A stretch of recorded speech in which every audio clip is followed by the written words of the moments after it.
Skeletor would have won the battle if it wasn't for those boobs. Here's your look at the brand new Mattel He-Man and the Master Universe 80s Adventure Cartoon Collection Skeletor.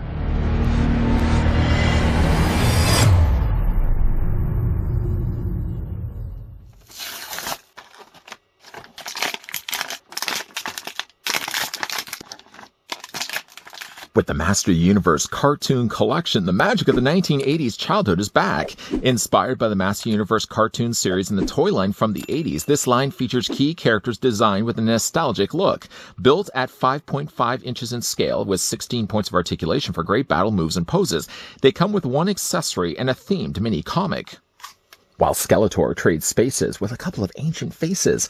Let's grab the tape measure and see how tall the new Cartoon Collection Skeletor stands. Normally I would have said you'd find these in stores, but good luck.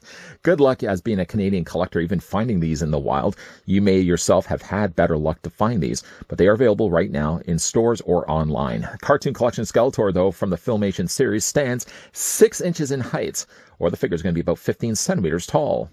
Having looked at He-Man, let's bring the figure in now for comparisons. Now, normally with Origins figures, they've been using the same body again and again. While these are unique to their cartoon collections, you can see at least that Skeletor is using the same body as the He-Man and probably will be consistent across the board as well. Bring in also a couple of Skeletors without banging the camera. Here's what the original Skeletor version 1 Skeletor looked like, along with the Cartoon Collection Skeletor. Yes, different bodies. These older Origins bodies, not that they're older Origins bodies, they're still using the bodies to this day, aren't going to be the same ones that they're using for the Filmation series inspired figures. And also there's version 2 Skeletor. If you weren't a fan of version 1 Skeletor, who really was, then there was also version 2. But again, while they're using the same bodies, He-Man and Skeletor, though, from the Cartoon Collection are sharing the exact same unique bodies. But the things that they do share, the mini-comic isn't one of them. What comes included, though, with Skeletor is Wizard's Vizard. It's completely different, though, than the mini-comic I just assumed was going to be released with all the entire wave. Mask of the Magi was the one that came included with He-Man. Skeletor's, though, Wizard's Vizard, actually does feature both the prominent characters of Skeletor and He-Man on the front. Flipped, though, through the pages, it does then make reference to the masks seen in the episode Masks of Power. So it's going to be completely different. Now, again, we have, of course, the cameos from Man-at-Arms, because he's going to be part of this wave. If we flip still through the rest of the comics, there's not really many other appearances other than just some royal guards in the background. So they're kind of keeping it more to the characters that are advertised, at least from this first wave. Those characters, by the way, from the first wave are He-Man, Beastman, Man-at-Arms, and Skeletor. Going to move that off to the side. Skeletor also comes included with a right-away thrown to the recycling bin pamphlet of paper. The paper only just tells us that you can take the arms off and remove the head from Skeletor. You can also remove his lower half and his boots. You can then mix them, match them with other Master Universe Origins bodies or other Masters Universe cartoon collection figures. You could probably swap these arms out and use them then with the Origins bodies, but it might look a little out of place, though. This will be like He-Man. It's going to go right into the recycling bin. Skeletor also comes included with his Havoc Staff and Power Sword. I guess maybe we'll look at the Power Sword first, as it's one that's also shared with He-Man. Just making some noise off to the side. Let's bring in the one that came included with He-Man.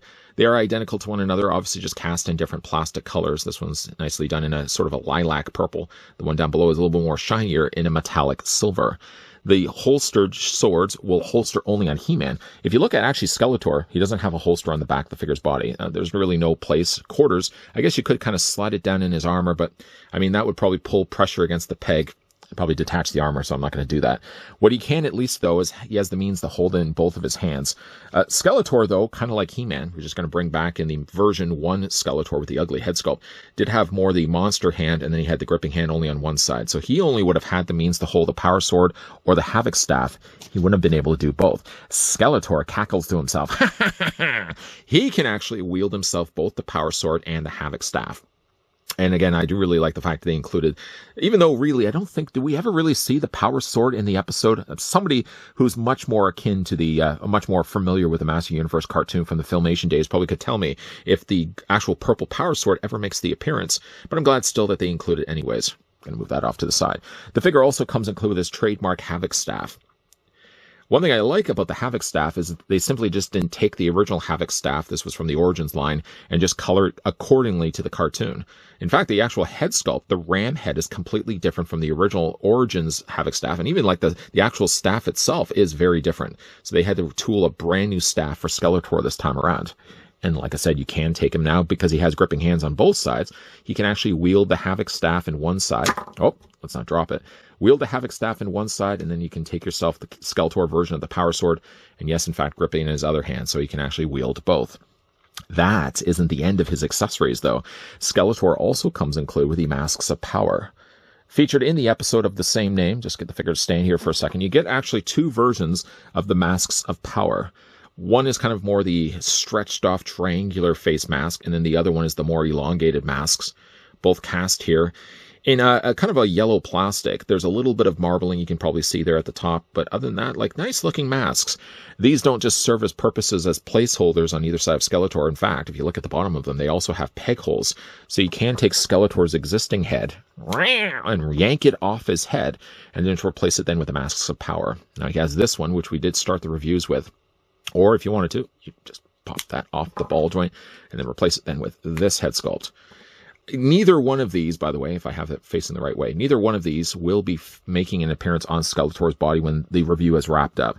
I might just end up displaying these maybe behind Skeletor on the shelf, maybe get myself like a little standee or something where I can actually prop up the masks. They don't have to necessarily serve the purpose of being on the shoulders of Skeletor. I mean, hey, why not? Just, again, have them displayed along with the figure. So we're going to just take those off. There we go. Put them to the side. We'll put back on Skeletor's more trademark face. I will say right away, the one thing I'm kind of pulled back a bit by loving this figure is the head sculpt. It looks good from the side. I mean, it looks actually a little bit better on this side than it does the other side, but I don't know, something's lacking it when you're looking at it from the front. I don't think it's just the coloring alone, because I think from a color standpoint, it looks a lot like Skeletor. Where was that pamphlet paper? I just finished talking about throwing it away.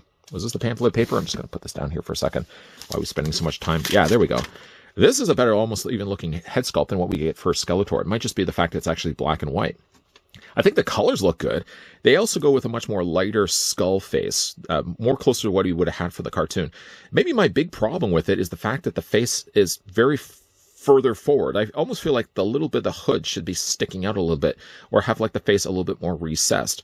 Also, it doesn't help either the fact that they didn't add very little in the way of paint. Sure, they added to the eyes, they added to the nasal cavity and sides of the face, but I think they could have also added just a little bit around the teeth. Maybe that's my big problem with it. Isn't so much the fact it looks a little swollen, but I think it's more just the idea that they didn't paint the teeth. If they had painted the teeth, I think it would have arrived with a much better head sculpt than what we get right now. It's okay, but I think it just was a few notches away from being a better looking head sculpt for Skeletor. That certainly goes for the rest of the figure's body, bringing back in the version 1, bring back in version 1 Skeletor. Different bodies altogether. I mean, again, like if you're looking at the arms, one thing they even did away with altogether was the little fins that he has on his arms, because I don't even think he has it in the cartoon either.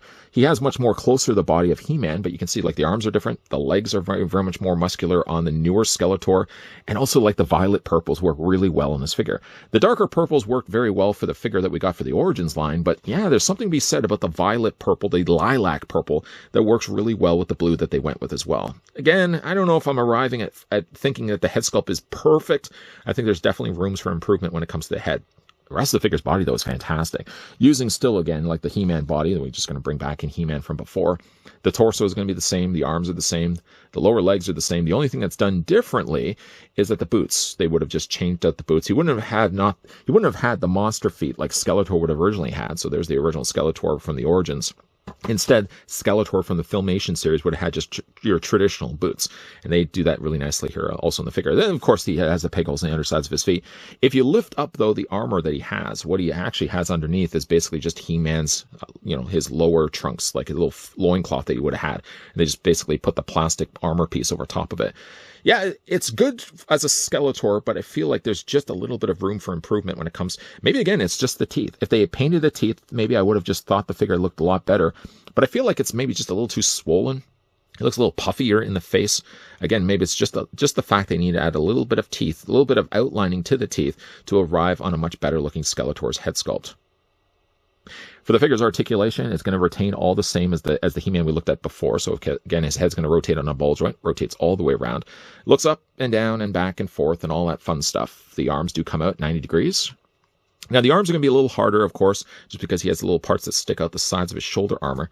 But yeah, you can still rotate the arms all the way around. The figure does have a swivel in his, well, I wouldn't normally have said his bicep, but his bicep is actually part of his shoulder. He swivels instead at the elbow area, and that also elbow serves as a hinge joint. So if you wanted to also have them in more the traditional vintage pose, you just bend the arms. I know we did this already with He-Man. Bend the legs. There we go.